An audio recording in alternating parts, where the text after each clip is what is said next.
Hey everyone, welcome back to my channel. In today's video, I will show you how to change or replace photos in Remini app. Let's get started. Remini is an app that helps improve photo quality and also lets you change photos like selecting a different image or editing another photo. First, open the Remini app on your phone and make sure you are logged into your account. If a photo is already open and you want to change it, look at the top left corner, tap on the back arrow or X button. It will take you back to the main screen where you can choose another photo. Now tap on enhance photo or any option you were using before. Remini will ask for permissions to access photo.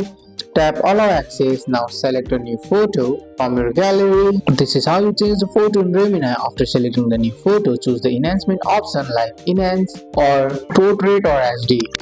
Wait for a few seconds while Remini processes the image. Once done, you can save the photo or share it. And that's it. This is how you can easily change photos in Remini app using just your phone. That's all for today's video, guys. I hope you guys like this video. If you found this video helpful, drop a like, subscribe for more videos. Thanks for watching. See you in the next one.